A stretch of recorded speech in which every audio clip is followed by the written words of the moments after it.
Now, the second part of life as a professional singer, I feel like some of my injuries, two injuries I've had, were happened in the act of trying to prevent my voice from going bad or something. Because like I said, when you're trying to compensate for the fact that you don't know how to sing properly, you think that you can compensate it by trying to do, extra steaming or apple cider vinegar or some dumb idea of something like that. And I'll be very candid and very vulnerable and open. You can tear me a new one in the comments if you had to, anyone that doesn't know me. There was one time where I was over steaming, and I don't even steam at all. Like, this is like a point where it's just like, you have to trust your voice as well. It's this machine. If you're healthy, your voice will be healthy. If you're like doing well, eating well, your voice, it will always be in optimum stuff. They talk about, not drinking cream and dairy before, and I'm not gonna lie, I don't even really pay attention to any of that stuff. And I only recently I've stopped smoking marijuana, when I used to smoke marijuana like a lot for like almost a decade and a half of just like, I barely skipped a day of smoking marijuana multiple times during the day. So that's one thing that I feel that but very diligent with it, not doing it before I perform.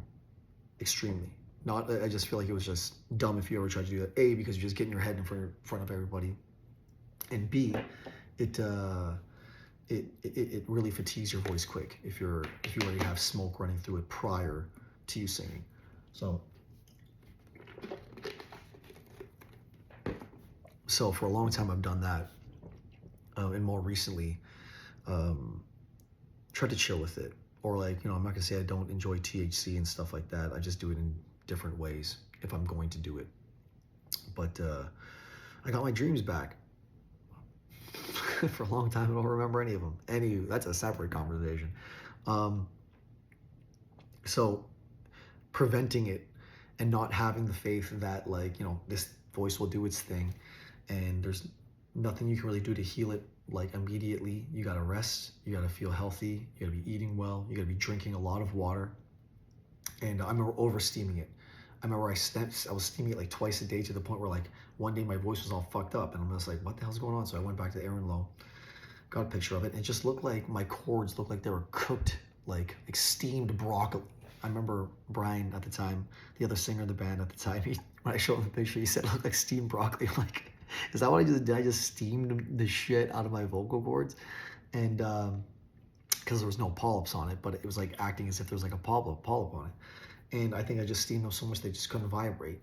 So it's like, if you're feeling groggy or something, okay, steam, lip trill, and loosen your vocal cords up, but don't over steam. It's just pointless. To be honest with you, I don't even like steaming before I sing. I feel like it does like this next kind of thing to my vocal cords prior to me even singing. Some people like it. I don't. I like to do it like if I feel gunky at the end of the night, and I do it before I go to bed. The doctor was saying to me, or Aaron was saying to me that, yeah, you got to make sure you get some steam on your vocal cords before you go to bed. And that's what I did for a long time. And if I'm gonna do it, that's what I do as well. And I steam with this thing. This Mavis thing here. Check that out. Not sponsored by them, by the way. Maybe I should be. Anywho, doing that before I went to bed, and doing that too much before I went to bed, and that caused an injury. That's one injury that I can say was self-inflicted. Another one was, I don't know what I was thinking. Like, my dad at the time was like, yeah, I heard, like, it's good for your voice to drink apple cider vinegar. But being the freaking idiot I am, I drank it like straight. And I remember like apple cider vinegar, like the Bragg's apple cider vinegar with the mother, like fermented under like my parents, like freaking who's doing at my parents? No, it's at my place. when I was living in Streetsville. Just fermenting, and just I drank this thing straight, and I coughed on it, and it like literally scorched the shit out of my vocal cords. I can't like, usually you don't feel pain on your vocal cords at all. Like you can get a polyp, you don't feel any pain. Like when I coughed on this thing because it was just so strong, I thought I was gonna seriously freaking die. Like I seriously thought like I couldn't breathe because it was just like like, and like it just scorched the shit out of my vocal cords. And then I sang 2 days straight after that, one being like a private gig for X amount of time, then one at like Rock the Coliseum, I remember that. And then I was driving up to play in New Brunswick, and I was driving up with like my good buddy Mike Henderson. And we were talking, and he's like my best bud, and we were like talking and shooting the shit like all night, plinking all night, or driving up. And that put me over into the polyp territory. Because when I got to New Brunswick, my voice was just wasn't there. It was just like, wasn't the same. It was like screwed up, and in a way that I've never had it screwed up before. So that was my second polyp developing in that moment of just scorching and then putting it to work without letting it heal. And then when I got back from that weekend after singing 3 days straight, technically 4 if you want to consider talking all night with your bro for hours on end, driving a 12 hours over to New Brunswick, I ended up damaging my voice. I remember going to the doctor again, Aaron Lowe. This is years later, like I said, like I had that like 2016 and 2000 maybe 18, I think I got that polyp, or I had to get surgically removed. And I remember getting the video of it, taking the picture, and Aaron Lowe and the Dr. Osborne was there. And I remember Dr. Osborne looking at the picture and going, seeing this freaking thing on my vocal cord. And I remember I quote, he called it a gnarly polyp. When he said gnarly, I knew I was fucked. I was just like, gnarly polyp? Like, oh God. This thing did look gnarly. I'm not gonna lie. So that in itself was just insane, having to go through that and seeing this one look like totally worse than the first one that I had before. Like, it was bad. Yeah, it was red and beady looking. It was a bad looking polyp on my vocal cord. And I thought to myself, there's not a shot in hell I'm gonna trill and steam this thing out of here. Like, the first one looked like a little kind of like jelly nick, like almost like a little jelly piece on like the side of like my vocal cord. I'm gonna act like you can see my vocal cord here. And this one, no man, I was not steaming this thing out. This was here to stay. This was living rent free on my vocal cord, no lie. And I remember trying to get through on a few gigs. My stamina was not there. No falsetto range whatsoever. My stamina was not there. I'd be going hoarse like after like a set. And like I said, like this idea of like loving and hating singing is just, this was such a strong thought in my head during that time, because I can't tell you like the fear of God that comes over you when you're about to try to get in front of people that may expect you to sing like you're freaking a great singer and you're not. It's not good. It's not a great feeling. And I had to do it for a bit there, and thankfully Brian at the time, he had my back, and he let me kind of sing, or I'd say to him like, yo, like, can you do a bunch of songs more than me right now, like, and he had to pick it up. And you know, he let me just sing what I was comfortable with, and he picked up the slack for me, especially on this 1 month where I had it and we had to come to California. We flew over to California, and we had like a weekly residency at the Draftsman in Palm Springs, as well as corporate and private gigs for Modernism Week. And I'm here suffering with this monster, gnarly ass polyp on my thing in a foreign country, trying to say, I can't even tell you this stress. God, if you're planning on being a singer, please just try your best to learn how to sing, and don't be drinking fucking apple cider vinegar straight like a moron, and coughing your ass off on it. And So I had to get through this thing, and thank God for like the healthcare in Canada at the time, because I was really fortunate enough to have Dr. Osborne put me in touch with a vocal surgeon who, when I said I have this thing and I'm a professional singer, he like slotted me in like at a good optimal time where like uh, where where I wasn't singing for a period of time, or like it slowed down. So I remember I got back at the end of October from California, and then I remember doing the surgery on like November 11th. He slotted me in, and usually like it's through the grace of God that I was able to just slot it in, and it worked out timing wise perfectly in my schedule and whatnot. And he said, once you get this, like, once you go into the knife and you surgery, just be aware that you can't make a sound for 10 minutes. Sorry, 10 minutes, 10 days. What the fuck? I'm 10 minutes. I'm at 10 minutes right now. You can't make a sound for 10 days. Sorry, guys, that's late. Give me a break. Imagine that surgery, 10 minutes, I'm back to normal. Oh, man.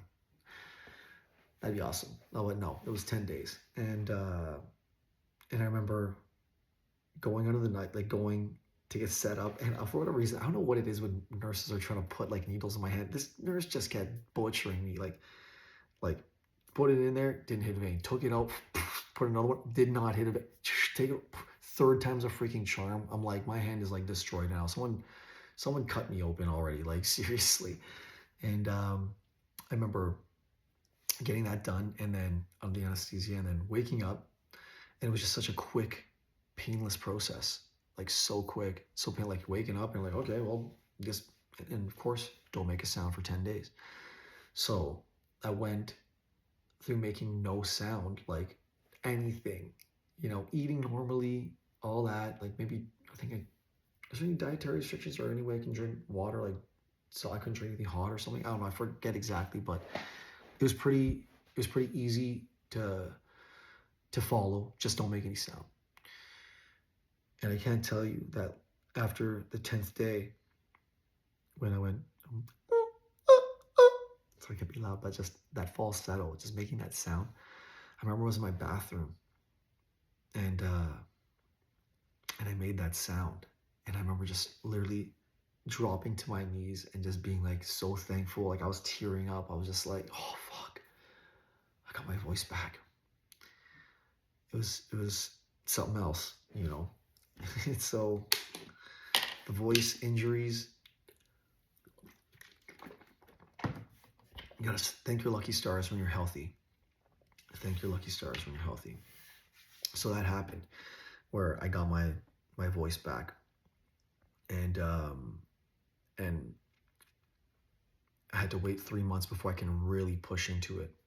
But I remember I had some pretty crazy things to do even right after that. So it was like November 11th, and November 23rd, I had to go to a wedding, and I had to do a speech, and there was a lot of pressure. There was a lot of things going on in my life at that time.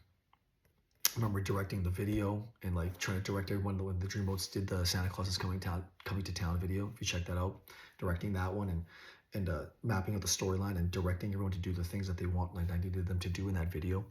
And the next day, even after that, like my voice got cooked. And I was like, oh my holy shit, I can't push this, especially how vulnerable it is right now. I shouldn't be talking, but just go, go, go, go, go. And that was what was really nuts about that whole process, is that like finally I got back on track. And I feel like every little injury that I had moving up to that point, I got a little better in singing, because I almost had to like compensate with technique, like, you know what I mean, for my injury. And when you start doing that, and then when you're fully healed, you still kind of utilize that technique, and you just get better and better and better. And then I remember visiting Luther Mallory, um, and asking him for some vocal lessons, and because I like the way he sang, and he was in awesome bands that I respect, and also took me under his wing with when he was playing in Crush Luther and I was playing in the Morning Thieves, like, giving Brian and I like the first opportunities to play at like the Horseshoe Tavern. He was just always a sweetheart. I trusted him, um, not only as a friend in music and career, but also as a vocal teacher, because I respected the way he sang. And he kind of, I remember going to his house. He's like, all I need is a couple sessions with you. I'm like, okay. So he just showed me like the anatomy and like what you're doing when you're breathing in and how it, makes sound. And it was a good way of getting like the idea and the picture across for me. Um, in the beginning, and having the idea of like the mechanics of learning how to sing instead of screaming in pitch. You know what I mean? Because like I said, for many years, I felt like I was screaming in pitch. And this is why, you know, the moment you can get on a level of just like utilizing technique to your advantage, and the less effort you give, the more sound comes out. When you can get on that flipped like level, then you can start singing 3 sets, no problem. 4 sets, sorry, 4 nights in a row, no problem. 3 sets, 4 nights in a row, bang it out, which is crazy. Because if you told me to sing 3 sets, 4 nights in a row, when I first started singing, there is not a living shot in hell I'd have been able to do that. No freaking way. Like my voice would not like exist the following day. And this is why it's so important to like have a good idea of your technique and how to sing. And I don't know, maybe in the episode 3, I'll I'll try to show you some of the ideas that they told me, or maybe I can make that a total episode on its own. But after that, I sang, started refining a little bit more, and then what really, really hit it home for me was when I met Carl, and he really tried to explain to me like certain things, like I don't know, like crazy things. I would have been like, are you for real? Like, you know what I mean? But you have to trust the process from people that you respect and sing, because obviously, like if they're doing mind blowing shit and you're not doing mind blowing shit, they're doing something that you cannot even comprehend. So like practicing something maybe you can't comprehend is something you have to do. Because there's been times where I've taken lessons and it's taken a couple lessons for it to finally sink in, because sometimes we just want to grip onto what we know so much and it's hard to let it go. I felt the same way with like even drumming, like stick technique, speed, stuff like that. It's just like there's certain things you guys just have to let go of. And you start to realize it, but for whatever reason when you sing, it's just different. Like it's like, no, this is how I sing, and like it's hard to let go of. You know what I mean? It's like, and I had to, and it was like just ideas. And I remember him telling me, I guess the first couple things that really stood out to me was, you have to stick your tongue out, and really stretch your tongue out. You call it tongue stretchers. So you gotta go one, one, two, one, two, three, one, two, three, four, and stretch your tongue out. And I don't want to tell you the tip he told me in order to to know that it's working, but anywho, you have to do this, and it swells your tongue up, and it's like a tongue stretch exercise that he says if you do this and you lean on your tongue when you sing, because it's swollen, and that you will never have voice fatigue. You'll always you will never blow your voice, and me even comprehending the fact I'm like, you use your tongue to sing? What the hell is that? How? You know what I mean? I'm used to screaming in pitch, but there was other techniques that he told me as well. Another one was saying, he's like, okay, can you move your ear? I'm not sure if I'm gonna do it right now. See how it's like you gotta raise your brows a little bit? Is it doing it? I feel like now it's weird. It's like when you do this technique of raising your ear up, see, it's moving. See, what's crazy is that when I do that, I was not able to move my ear before. And I started practicing. He's like, you have to practice how to move your ear. And like this vocal teacher that he met before, who's a woman, she's like, I can tell you're singing right because I can see your ears moving up. And this is like a woman that he met on the road kind of thing. That was like the mind-blowing teacher to her, like to him, just as much he was like a mind-blowing teacher to me. So let me challenge you to that. Can you lift your ears up? Now it's crazy because when you do it properly, it's almost as if the sound of like, have you ever taken like a seashell and put up to your ear and you can hear like whatever? When you do that, I hear that. I hear like something that mimics that. Something is happening there. Okay. Now, when you do that, he's also explaining that like when you sing, you have to sing from like here, from like your mask, and really accentuate like the your face being a hollow cave, and really learning how to resonate sound from that in particular. And you can really get that maximized when you combine that with also raising your ears up, and you get to hit notes a lot easier. Like I said, you can call me a freaking weirdo for even saying any of these things to you. I agree. I agree. And maybe things that work for you are what work for you, and what works for me is what works for me. But one thing's for sure: when I'm on my game, health wise, no reflux, like I can sing 4 nights, five, five if that's ever happened, but that rarely happens. Of just back to back, even if it's like 2 1 hour sets or something. And it's because of these techniques in particular, of combining learning forward like phonation, as well as lifting your ears up, and supporting. And like he says, like when he sings like the James Brown screams, or like does like the Led Zeppelin, like hey mama don't you move, like that high, I can't do it, that's next fucking level. But like when he starts getting all like high in that range, it's like he's got to lock in certain things, and have certain breaths at each times. So it's a pretty complex thing the way he's like explaining the singing. But my point is to conclude is that if I didn't let go of a lot of the concepts that I thought of in singing, how I thought I was singing, even when I knew something was wrong, you can't be like in denial with it. I wouldn't be able to do these things that I'm doing now. I wouldn't have been able to sing through injury. I wouldn't have been able to sing through reflux, sing through having a cold, all these things. And it took a minute for it to sink in, but it did. And I'm still on this journey of refining that. And when I learn a new song, or I learn any song, some songs feel like home. Some songs you got to learn to get to a certain point before it, like in technique wise, to make it feel like home. And keeping these certain concepts in mind can really help make that ease of singing with all power.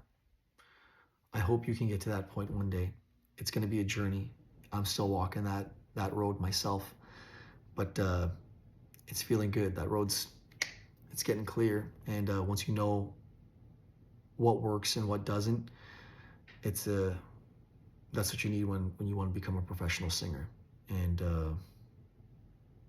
I hope you have fun during the process of it. I hope you don't love and hate it as much as I did. Good luck to you. Chris Hummel, part 2.